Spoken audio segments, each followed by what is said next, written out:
Bonne année 2025. Waouh, nous y sommes. Nous sommes en 2025 et je voulais te souhaiter meilleurs vœux. Je voulais te souhaiter que pour cette année, que le Seigneur puisse accomplir les promesses qu'il a pour toi, que tu as entendu peut-être des paroles et tu te dis Seigneur, quand est-ce que ça va se faire? Je prie qu'en 2025, cela puisse se réaliser dans ta vie. Et ma plus grande prière, c'est surtout que pour cette année 2025, que ta soif de Dieu, que ton désir d'être proche de Dieu grandisse chaque jour, afin que nous puissions ensemble devenir réellement des assoiffés de Dieu. Comme tu peux le voir, je suis de retour. Oui, je suis de retour. Et si tu restes jusqu'à la fin de cette vidéo, tu vas savoir pourquoi est-ce qu'en fait j'étais partie, les raisons de mon absence, surtout sur YouTube, et qu'est-ce que j'ai surtout appris pendant ce temps où je n'étais pas là. Mais avant d'entrer dans le vif du sujet, je voulais d'abord remercier toutes celles et ceux qui se sont abonnés à ma chaîne YouTube. Vraiment, je te souhaite la bienvenue.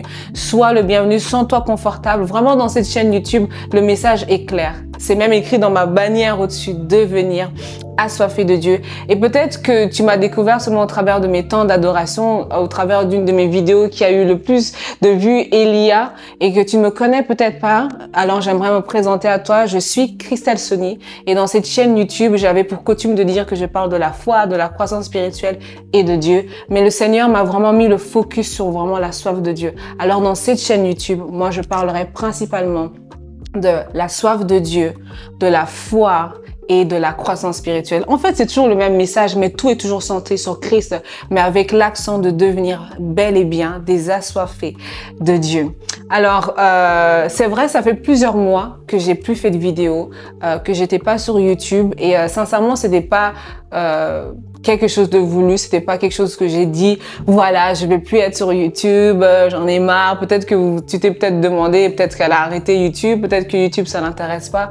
Au fait, j'ai dû m'arrêter parce que j'étais sous la contrainte de devoir m'arrêter, si je peux dire ça comme ça. Tout simplement parce que j'étais tombée malade et j'étais tombée malade au point où j'avais même plus d'énergie pour pouvoir faire quoi que ce soit, au point où mon cher et tendre mari a eu à prendre le relais, cuisiner, faire la liste de nourriture. Vraiment, j'aimerais le remercier pour son soutien et pour tous les membres de la famille, des amis qui m'ont soutenu pendant ces moments-là.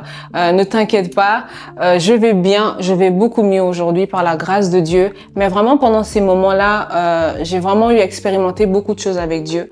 J'ai eu à grandir personnellement, même moi-même avec Dieu, et pourtant j'étais dans des moments qui étaient, je pourrais dire ça, très sombres, où j'étais malade, où j'arrivais même pas à me mettre devant une caméra parce que j'étais tellement fatiguée, j'avais perdu aussi même du poids pendant ce temps-là, mais vraiment Dieu a vraiment fait un travail pour me restaurer, pour me redonner l'énergie, et j'ai eu à rencontrer Dieu d'une manière différente. C'est pour ça que je reviens avec cette décision de vraiment parler de la soif de Dieu. Parce que je crois que la soif de Dieu est l'élément central et un des catalyseurs qui nous aide réellement à comprendre beaucoup de choses, même dans notre croissance, dans notre foi, dans notre relation avec Dieu. Et ce que tu vas retrouver dans ma chaîne YouTube, ce sera vraiment le même type de contenu que tu as toujours eu à voir, c'est-à-dire des temps d'adoration, des exhortations, des témoignages, des partages avec des invités, des paroles d'encouragement, ce que Dieu aura mis dans mon cœur. J'aimerais le partager avec toi. Je ferai quasiment le même type de contenu que tu as toujours eu à suivre depuis en fait le début. Donc pour revenir à mon absence, donc je disais que j'étais malade, ce qui a fait que j'ai pas pu être là pendant quasiment 4-5 mois, si je peux dire ça comme ça. Et pendant ce temps-là, quand tu tombes malade, quand ta santé ne te permet pas de faire ce que tu voulais faire et quand tu as l'impression que tous les plans que tu avais sont complètement posés et que voilà, tu n'as pas le contrôle de ton agenda, tu commences à avoir plein de pensées, tu commences à te poser plusieurs questions, tu te demandes Seigneur, pourquoi? Et je dois t'avouer que pendant ces moments, j'ai eu vraiment beaucoup de questions. J'ai eu vraiment un ascenseur émotionnel. Il y avait des jours ça allait, il y avait des jours ça n'allait pas. Et mon Salem, on a vu un peu, pas de toutes les couleurs, mais hein? Il a un peu vu aujourd'hui ça va, demain Christelle, il faut pas trop lui parler, mais vraiment j'ai eu vraiment à passer par différentes émotions, différentes étapes par rapport au fait que j'étais malade. Et une des choses que vraiment le Seigneur m'a apprise, c'était, j'ai même noté parce que je voulais vraiment être sûre de pouvoir le partager avec toi aujourd'hui, c'était quand j'étais malade, je me sentais déçue, je me sentais en colère. Et j'ai même dit à Dieu, Seigneur, pourquoi tu me laisses aller dans ce temps?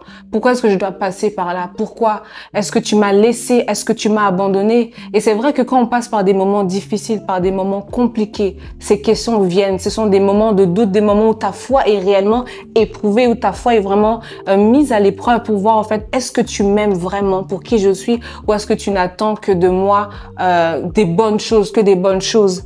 Et une des choses que j'ai appris, c'est que même dans ma douleur, Dieu peut être glorifié.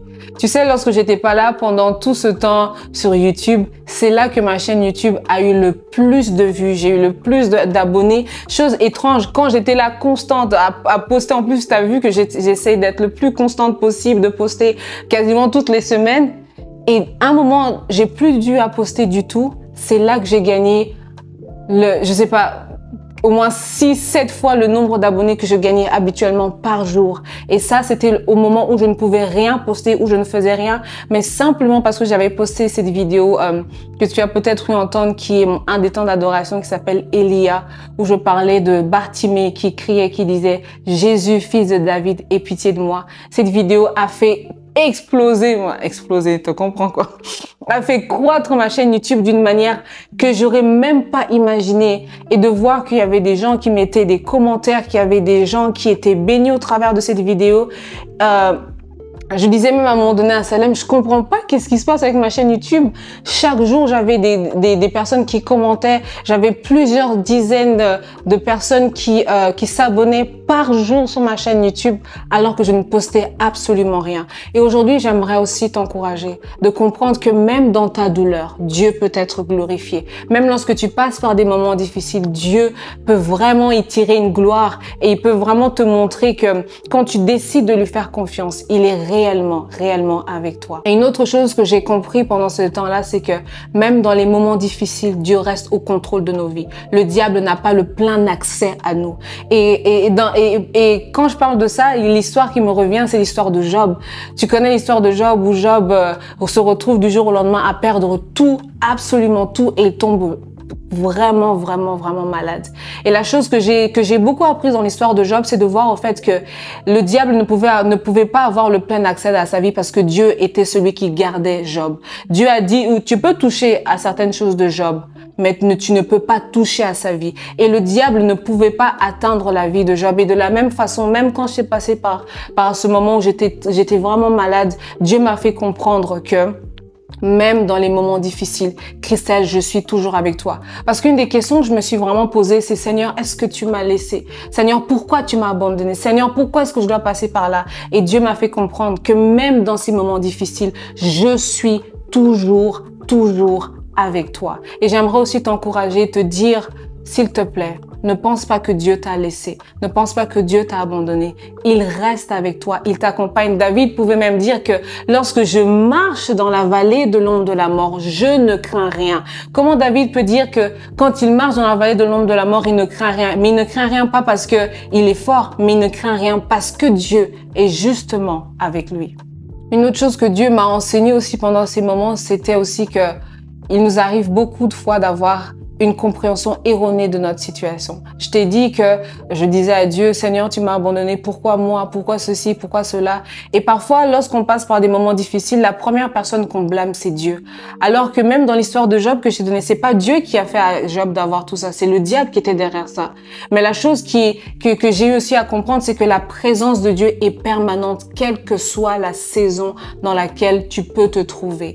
Et Dieu m'a vraiment fait comprendre que des fois, on comprend d'une manière erronée et on veut toujours blâmer Dieu. Oui, c'est à cause de Dieu. Pourquoi Dieu m'a fait ça? Pourquoi Dieu m'a fait ça? Mais en fait, si on savait que Dieu, sa présence permanente nous a en fait préservé du pire. Et ça, c'était une chose que Dieu m'a vraiment fait comprendre. Je t'ai gardé, je t'ai préservé du pire. Et aujourd'hui, j'aimerais te dire aussi, en 2025, cette année, Dieu va aussi te préserver, te garder. Il sera avec toi à chaque saison, à chaque jour. Et il t'épargnera aussi du pire. Une autre chose aussi que j'ai compris, c'est qu'il y a certains processus et certains chemins par lesquels nous devons passer pour atteindre une autre dimension avec Dieu. Attends, je suis pas en train de dire que pour toujours grandir avec Dieu, on doit toujours souffrir, on doit passer par ceci, on doit passer par cela pour grandir. C'est pas ce que je suis en train de dire. Mais ce que je suis en train de dire, c'est que certaines épreuves viennent vraiment forger notre foi, viennent nous rassurer, nous faire comprendre que le Dieu qui était avec moi dans ces moments difficiles ne m'a pas laissé. C'est pas aujourd'hui qu'il va me laisser. Une chose que j'ai beaucoup aimé dans l'histoire de Job, c'était que Job disait mes oreilles ont entendu parler de Dieu, mais aujourd'hui mes yeux ont vu. Tu vois, il y a une dimension où ta foi vient de ce que tu as entendu. Tu as entendu que Dieu a guéri telle personne, tu as entendu que toi tu entends des enfants, que Dieu a donné des enfants à quelqu'un qui avait des problèmes même de conception et tout ça. Et donc ça fait grandir ta foi. Ta foi grandit par ce que tu as entendu. Tu as entendu des prodiges, tu as entendu des miracles que Dieu est capable de faire. Et donc tu as décidé de croire en Dieu. Mais il y a une dimension où tu ne t'arrêtes pas seulement à avoir entendu et ta foi a grandi, mais toi-même tu le vois, toi-même tu l'expérimentes. Et là, c'est une foi où elle ne t'a pas été prêtée, mais c'est une foi que toi-même tu as vécu avec Dieu.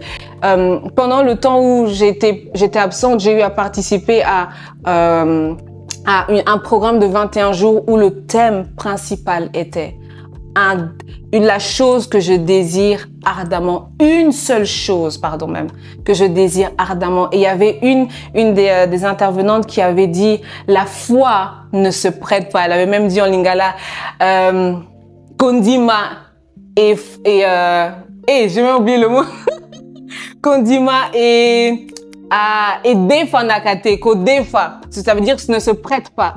Et c'est pour te dire au fait qu'il y a des moments dans la vie où pour passer à un autre niveau avec Dieu, ce n'est pas seulement la foi que tu as eu à prendre de ce que tu as entendu des autres. Dieu doit aussi te faire voir le Dieu qui guérit, il doit te faire voir le Dieu qui restaure, il doit te faire voir le Dieu qui délivre. Et ça vient faire encore grandir ta foi avec Dieu.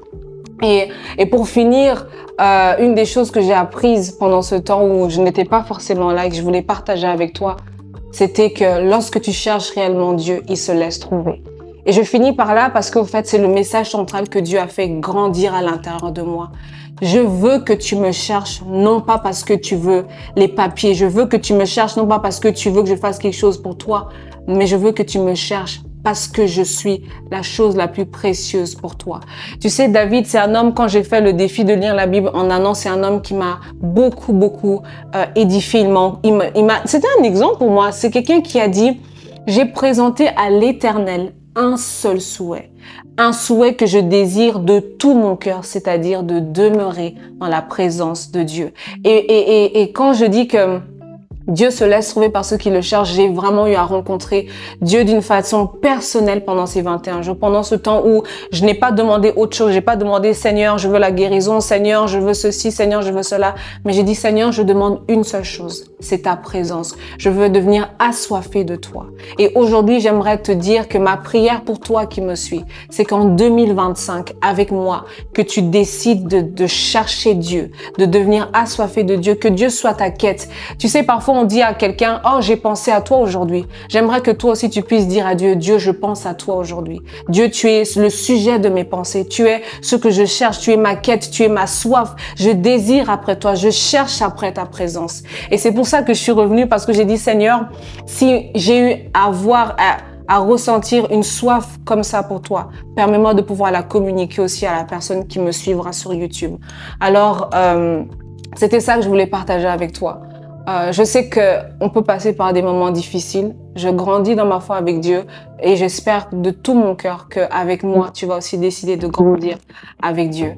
Et si tu n'es pas encore abonné à ma chaîne YouTube et que tu es en train de suivre encore cette vidéo jusqu'à maintenant, je veux t'inviter à t'abonner. Si Salem était là, on allait dire s'abonnez-vous.